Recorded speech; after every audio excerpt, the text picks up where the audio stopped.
तो हम लोग पढ़ रहे हैं प्रिपरेशन ऑफ एल्केन्स। तो कल हम लोग स्टार्ट किए थे preparation of alkanes from alkyl halide और हेलो एल्केन। कल हमने एक टॉपिक पढ़ा था preparation of alkene from haloalkane या अल्काइल हैलाइड। आज हम लोग पढ़ेंगे preparation of alkanes from vicinal डायहाइड। विसिनल, विसिनिटी मतलब नज़दीक में, मतलब पड़ोसी, यानी जो हैलोजन होगा ना वो एकदम नज़दीक में होगा, पड़ोसी होगा। विसिनल डायहाइड्स मतलब दो हैलाइड्स रहेगा और दोनों जो है पड़ोसी होगा, तो कहेंगे विसिनल डायहाइड्स। ठीक है, इसकी बहुत ही सिंपल रिएक्शन है, इसमें कुछ भी नहीं करना है।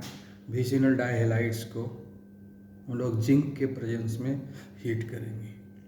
ठीक है, विसिनल डायहाइड्स में जिंक को ले लेंगे और सिंपली हीट कर देंगे तो हमको क्या मिल जाएगा, अल्कीन मिल जाएगा। ठीक है, तो एग्जांपल लेते हैं। सबसे सिंपल जो होता है वही सबसे पहला सिंपल डायहाइड्स का एग्जांपल लेते हैं। सबसे सिंपल डायहाइड्स क्या है, इसमें क्या करते हैं, मेन रिएक्शन क्या है, विसिनल डायहाइड्स। ये क्या है, विसिनल डायहाइड्स, और इसको हम लोग हीट करते हैं जिंक के प्रेजेंस में, तो हमको मिलता है अल्कीन। तो क्या मिलता है, अल्कीन मिलता है। और उसके साथ कुछ बाई प्रोडक्ट भी मिलेगा, अल्कीन भी मिलेगा और साथ में कुछ बाई प्रोडक्ट भी मिलेगा। ठीक है, तो विसिनल डायहाइड्स का हम एग्जाम्पल लेते हैं। विसिनल डायहाइड्स, जैसे ये हमने लिया अगल बगल के कार्बन पर क्लोरीन है। ठीक है, ये अगल बगल के कार्बन पर क्लोरीन है, ये विसिनल डायहाइड्स का। ये दोनों कार्बन आपस में पड़ोसी है, तो दोनों ही पड़ोसी कार्बन पर क्लोरीन हैलोजन है। ये हैलोजन ही होता है, इसीलिए इसको बोलते हैं विसिनल डायहाइड्स। ये हो गया हमारा विसिनल डायहाइड्स का एग्जाम्पल। ठीक है, इसको हम लोग क्या बोल सकते हैं, अगर IUPAC नेम बोलेंगे तो लिखेंगे 1,2-डाइक्लोरो। 1,2-डाइक्लोरो, दो कार्बन है तो इथेन,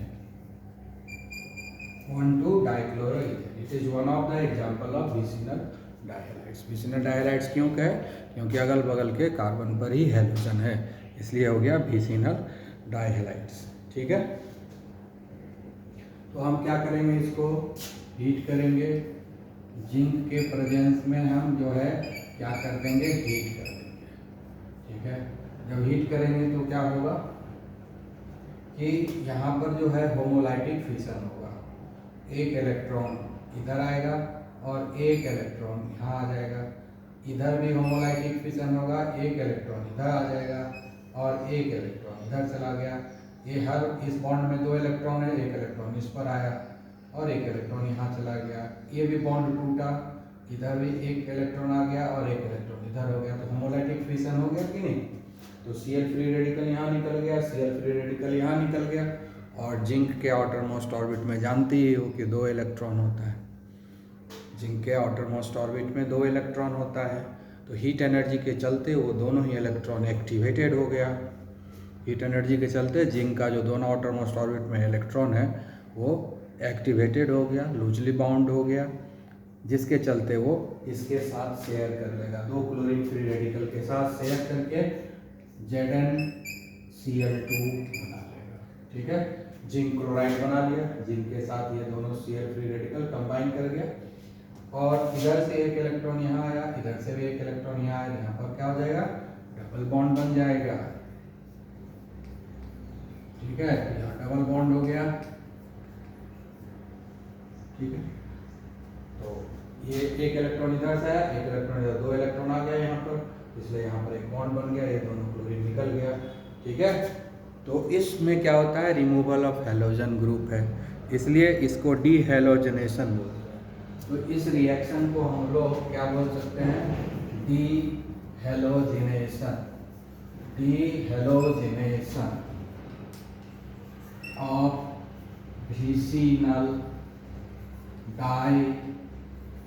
डायहाइड्स, विसिनल डायहाइड्स।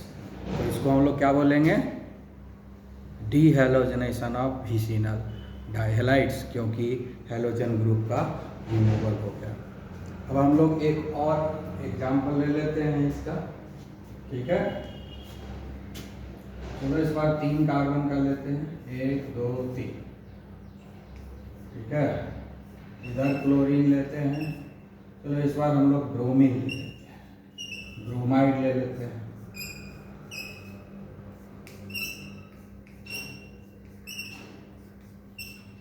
ठीक है। ये हो गया 1 2 3, 1 2 3, एक पहला कार्बन, दूसरा कार्बन, तीसरा कार्बन, तो पहला और दूसरा पर ब्रोमीन है, तो क्या लिखेंगे 1 2 डाई ब्रोमो, 1 2 3 कार्बन है, प्रोपेन, ठीक है। 1 2 डाई ब्रोमो प्रोपेन, क्लियर। अब हम लोग क्या करना है, इसको हीट करना है, किसके प्रेजेंस में, जिंक के प्रेजेंस में। तो बस सेम मैकेनिज्म होगा जो यहाँ हुआ था, ये बॉन्ड टूटेगा, एक इलेक्ट्रॉन इधर आ जाएगा और एक इलेक्ट्रॉन इस पर आ जाएगा, ये बॉन्ड टूटेगा, एक इलेक्ट्रॉन इधर आ गया और एक इलेक्ट्रॉन इधर आ गया। ये जो Br फ्री रेडिकल इस एक्टिवेटेड जिंक के साथ कंबाइन करके जिंक ब्रोमाइड बना दिया, बाय प्रोडक्ट, यहाँ पर बाय प्रोडक्ट बना जिंक क्लोराइड, यहाँ पर बाय प्रोडक्ट बना जिंक ब्रोमाइड, और जो बाय प्रोडक्ट होता है एरो के नीचे माइनस साइन दे करके लिख देते हैं, जो भी एक्स्ट्रा चीज़ बनता है, ठीक है। और अगर मूड नहीं है तो नहीं भी लिख सकते हैं, कोई दिक्कत नहीं है। ऑर्गेनिक में जो मेन प्रोडक्ट बनता है उसी को लिखने का एक ट्रेडिशन है, तो लिख सकते हो। अगर बाय प्रोडक्ट नहीं लिखने का मन है तो नहीं भी लिख सकते, लेकिन जो मेन प्रोडक्ट है वो तो लिखना ही पड़ेगा। तब क्या बन जाएगा ये, अब यहाँ से इधर एक इलेक्ट्रॉन आया, यहाँ से भी एक इलेक्ट्रॉन आया, तो यहाँ पर डबल बॉन्ड बन जाएगा कि नहीं।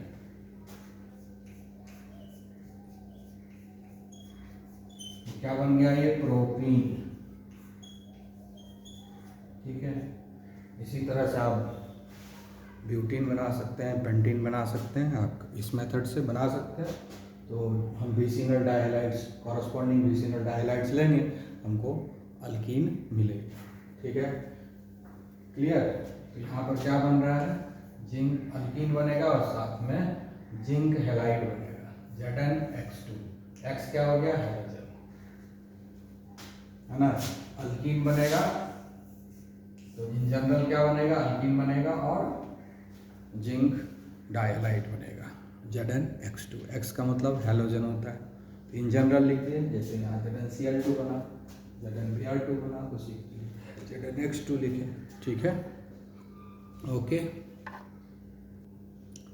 तो अब हम लोग जो है अब पढ़ रहे हैं हम लोग preparation of alkene from alcohol, हमको अल्कोहल से बनाना है, एल्कीन को अल्कोहल से बनाना है।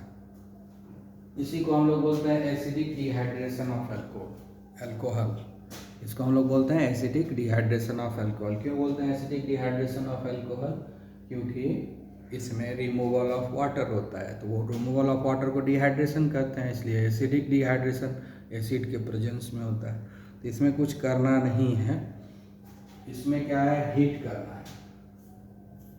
अल्कोहल को एल्यूमिना के प्रेजेंस में या कॉन्सेंट्रेटेड सल्फ्यूरिक एसिड के प्रेजेंस में या फॉस्फोरिक एसिड के प्रेजेंस में हीट करना है, तो ये अल्कीन में कन्वर्ट हो जाएगा। और ये प्रोसेस जो है डिहाइड्रेशन का होगा, प्रोसेस क्या हो जाएगा, डिहाइड्रेशन का होगा, रिमूवल ऑफ वाटर हो जाएगा, ठीक है। अब इसको ये भी एक एग्जाम्पल है बीटा एलिमिनेशन का, क्योंकि यहाँ भी बीटा कार्बन से हाइड्रोजन का रिमूवल होता है। तो ये जो एग्जाम्पल है ना, ये भी, इसको हम लोग बीटा एलिमिनेशन रिएक्शन भी बोल सकते हैं, बीटा एलिमिनेशन रिएक्शन, ये भी एक एग्जाम्पल है beta elimination, preparation of alkene from alcohol, that is acidic dehydration of alcohol. ये एक एग्जाम्पल है बीटा एलिमिनेशन का, जो बीटा एलिमिनेशन हम लोग कल पढ़े थे उसी तरह का है बीटा एलिमिनेशन यहाँ भी होगा। बीटा एलिमिनेशन क्यों कहेंगे, क्योंकि बीटा कार्बन से हाइड्रोजन का रिमूवल होगा, इसलिए इसको हम बोलेंगे बीटा एलिमिनेशन। ठीक है, तो देखते हैं, एक एग्जाम्पल लेते हैं हम लोग। इथाइल अल्कोहल का एग्जाम्पल लेंगे। ठीक है, इसमें मिथाइल अल्कोहल से नहीं होगा रिएक्शन, ये रिएक्शन मिथाइल अल्कोहल के साथ नहीं होगा, क्योंकि उसमें बीटा कार्बन होगा ही नहीं। मिथाइल अल्कोहल में एक ही कार्बन होता है, इसलिए उसमें बीटा कार्बन नहीं हो सकता है। जब तक बीटा कार्बन नहीं होगा, बीटा हाइड्रोजन नहीं होगा। इसीलिए कम से कम जो है ना, हमको इथाइल अल्कोहल लेना है, मिथाइल अल्कोहल से नहीं होगा। ऐसे भी मिथाइल अल्कोहल में एक कार्बन है, तो उससे अल्कीन कैसे बनेगा? अल्कीन बनाने के लिए तो कम से कम 2 कार्बन का ज़रूरत है, तो मिथाइल अल्कोहल में तो एक ही कार्बन है, इसलिए उससे अल्कीन बनेगा नहीं। ठीक है, दूसरी बात है कि डिहाइड्रेशन प्रोसेस है, तो डिहाइड्रेशन प्रोसेस में बीटा हाइड्रोजन को रिमूव होना पड़ता है। तो मिथाइल अल्कोहल लेंगे तो उसमें तो कोई बीटा कार्बन होगा ही नहीं, इसलिए कम से कम इथाइल अल्कोहल लेना पड़ेगा, उससे नीचे काम नहीं चलेगा। तो हम लोग जो है एग्जाम्पल लेते हैं इथाइल अल्कोहल का ही।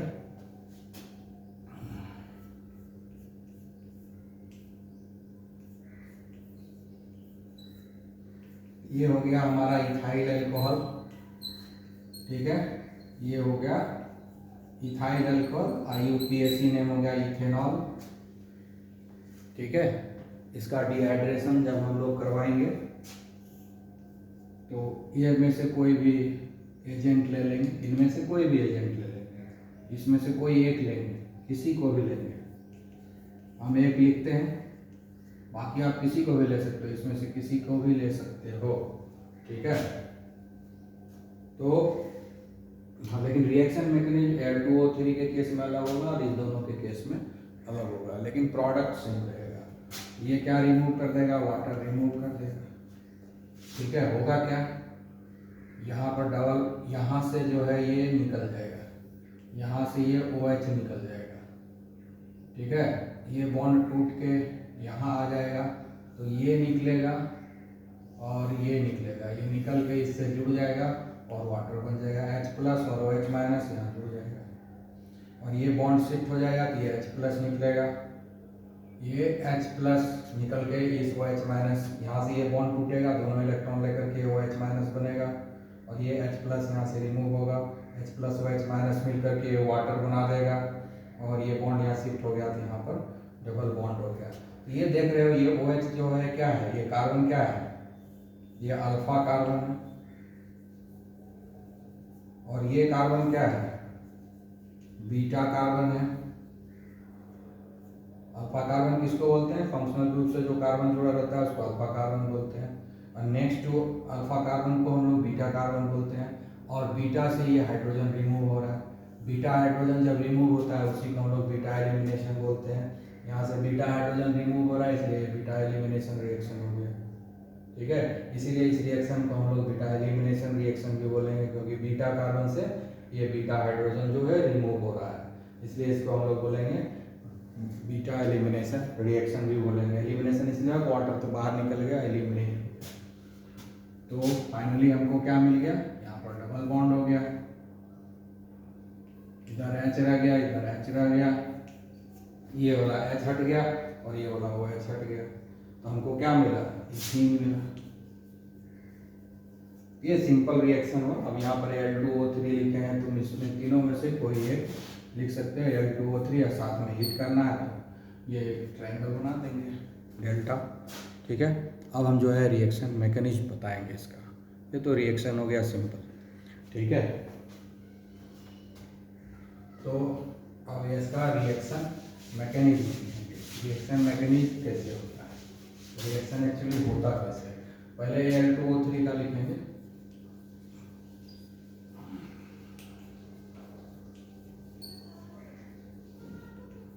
Reaction mechanism. हम इथाइल अल्कोहल ही लेते हैं, इसके आगे कार्बन जोड़ते जाएंगे, जितना लंबा लेना हो ले सकते हो। हम इथाइल अल्कोहल से ही बता रहे हैं, आप लोग चाहें तो आगे कोई भी एग्जाम्पल ले सकते हैं। ठीक है, इथाइल अल्कोहल से हम मैकेनिज्म बताएंगे, बाकी आप लोग किसी से भी कोई का भी एग्जाम्पल लेकर के ये कर सकते हैं। ठीक है, तो यहाँ पर क्या है, Al2O3, तो इसके चलते क्या करेंगे, हीट करेंगे। जब हीट करेंगे, ठीक है, तो Al2O3 के प्रेजेंस में जब हीट होगा तो यहाँ पर क्या होगा, होमोलाइटिक फिशन होगा। यहाँ पर क्या होगा, होमोलाइटिक फिशन होगा। ठीक है, तो ये जो है OH फ्री रेडिकल इधर निकलेगा, यहाँ से H फ्री रेडिकल निकलेगा। यहाँ से एक इलेक्ट्रॉन यहाँ आ जाएगा और एक इलेक्ट्रॉन इसके पास चला जाएगा। यहाँ पर भी होगा, ये एक इलेक्ट्रॉन यहाँ आ जाएगा और एक इलेक्ट्रॉन जो है इस कार्बन पर आ जाएगा। ये इलेक्ट्रॉन और ये इलेक्ट्रॉन, इस कार्बन पर जो इलेक्ट्रॉन आया और इस कार्बन पर जो इलेक्ट्रॉन आया, दोनों मिल करके क्या बना दिया, यहाँ एक बॉन्ड। यहाँ H फ्री रेडिकल निकला, यहाँ से OH फ्री रेडिकल निकला, H फ्री रेडिकल और OH फ्री रेडिकल मिल करके वाटर बना दिया। ठीक है, H फ्री रेडिकल, ये OH फ्री रेडिकल, दोनों मिल करके वाटर बना दिया। तो यहाँ पर एक फ्री रेडिकल हो जाएगा, यहाँ से एक इलेक्ट्रॉन यहाँ आया हुआ है, इधर से एक इलेक्ट्रॉन यहाँ पर आया हुआ है, तो दोनों इलेक्ट्रॉन मिल करके यहाँ पर एक और बॉन्ड बना देगा।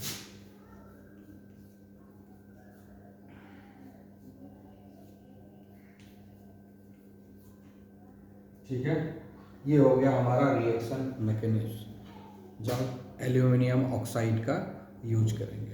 ठीक है,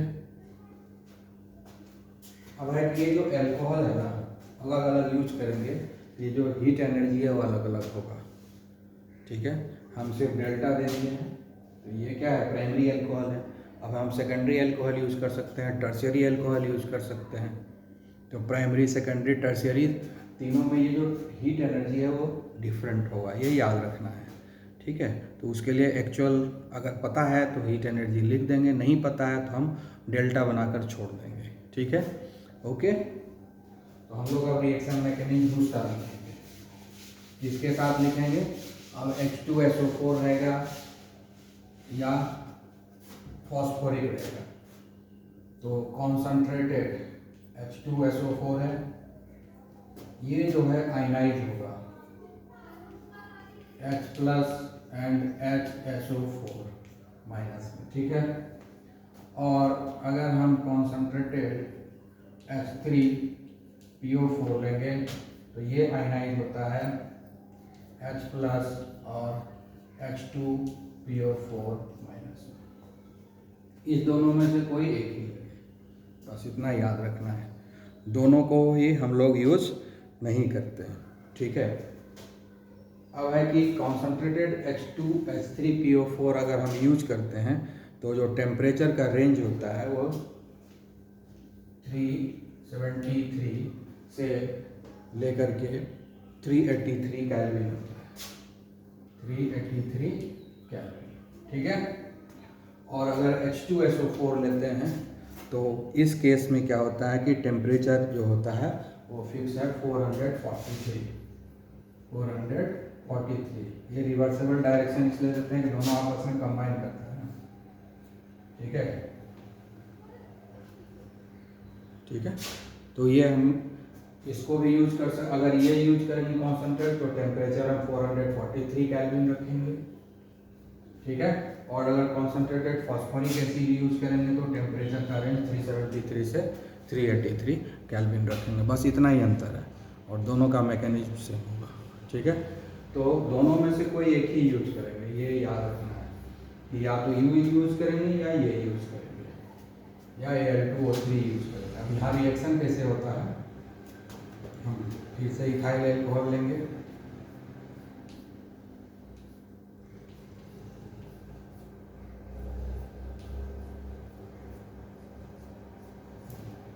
अब ये क्या करेगा, ये जो H+ रिलीज किया, अगर ये लेंगे तो ये H+, और अगर ये लेंगे तो ये H+ आकर के यहाँ पर अटैक करेगा।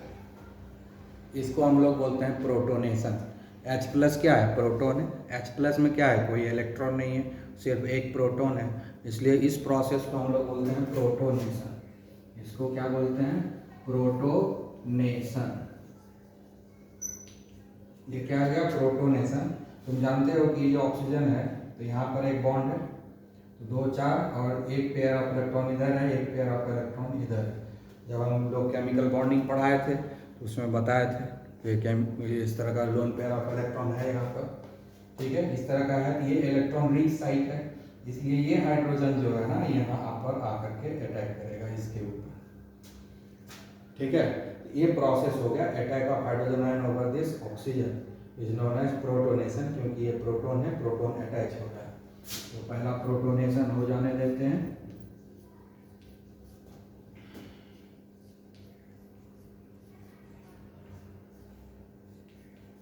तो 2 हाइड्रोजन हो गया, पहले एक ही हाइड्रोजन था, अब ये आकर के इस पर जुड़ गया तो दूसरा हाइड्रोजन, तो एक लोन पेयर तो रह जाएगा,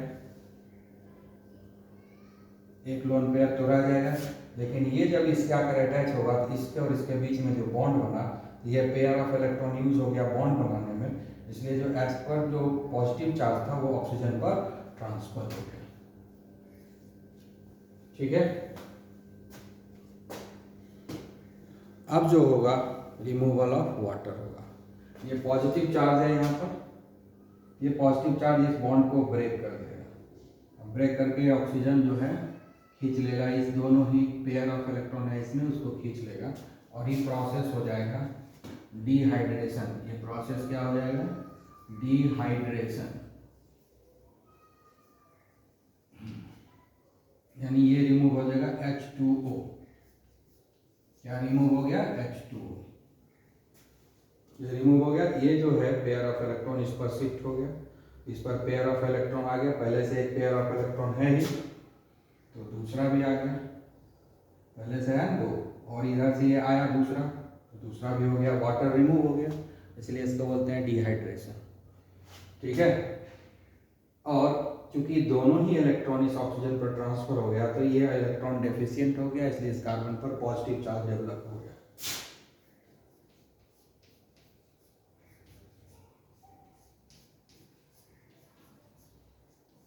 इस कार्बन पर पॉजिटिव चार्ज डेवलप हो गया क्योंकि दोनों ही इलेक्ट्रॉन इस ऑक्सीजन पर चला गया, तो यहाँ पर तो दोनों इलेक्ट्रॉन जब चला जाएगा तो इस पर पॉजिटिव चार्ज होगा और इस पर नेगेटिव, इस पर ऑलरेडी पॉजिटिव है तो ये जाएगा नेगेटिव तो न्यूट्रलाइज कर जाएगा, इसलिए सिर्फ इलेक्ट्रॉन पेयर लिखाया है, पॉजिटिव नेगेटिव कुछ नहीं, न्यूट्रलाइज हो गया। लेकिन इससे दूर इलेक्ट्रॉन चला गया दोनों, इसलिए इस पर एक पॉजिटिव चार्ज डेवलप हो गया।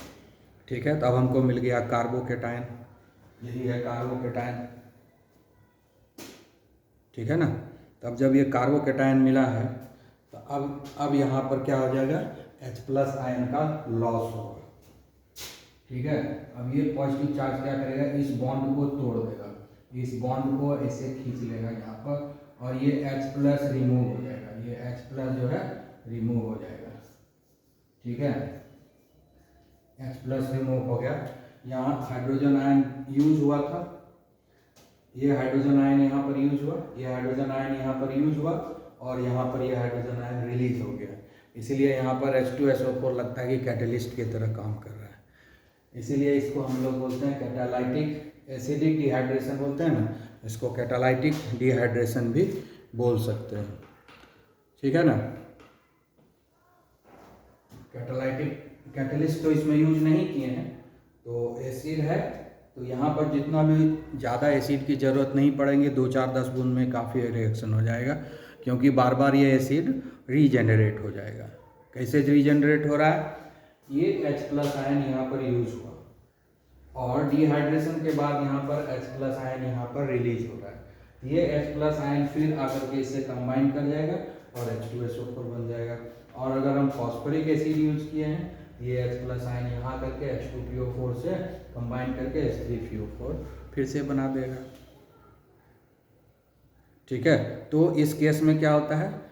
इसीलिए बोलते हैं कि ये जो हाँ डिहाइड्रेटिंग एजेंट का काम कर रहा है, जो एसिड है वो डिहाइड्रेटिंग एजेंट का काम कर रहा है। कहते हैं कि रिएक्शन में पार्टिसिपेट नहीं कर रहा है, हम क्या बोलते हैं? ये कैटेलिस्ट है, लेकिन रियलिटी में क्या है? रिएक्शन में ये पार्टिसिपेट किए हुए हैं। यहाँ यूज हुआ है H+ आयन, लेकिन यहाँ फिर से रिलीज हो गया H+ आयन, ये फिर से H+ आयन यहाँ पर आ गया और ये HSO4 जो है H2SO4 में कंबाइन कर गया। और अगर इसको यूज किया हुआ है तो ये H+ यहाँ आ गया, H2PO कंबाइन करके H3PO4 फिर से रीजेनरेट हो गया। इसीलिए थोड़ा सा ही एसिड काफ़ी है इसमें, क्योंकि बार बार रीजेनरेट होते रहेगा, बार बार रिएक्शन में पार्टिसिपेट करेगा, बार बार रीजेनरेट होगा, इसीलिए हमको पता नहीं चलता है कि यहाँ एसिड यूज हुआ या नहीं। हमको लगता है कि एसिड का कोई यूज नहीं हुआ, इसीलिए हम यहाँ पर कह सकते हैं कि ये कैटलिस्ट का काम करता है, लेकिन रियलिटी में ये रिएक्शन में पार्टिसिपेट करता है लेकिन रीजनरेट हो जाता है, ठीक है ना। और चूँकि इसको डिहाइड्रेटिंग एजेंट बोलेंगे एसिड को यहाँ पर, क्यों बोलेंगे, क्योंकि ये रिमूवल ऑफ वाटर करवाता है। तो फाइनली हमको क्या मिला, H+ निकल गया और ये बॉन्ड शिफ्ट हो गया यहाँ डबल बॉन्ड,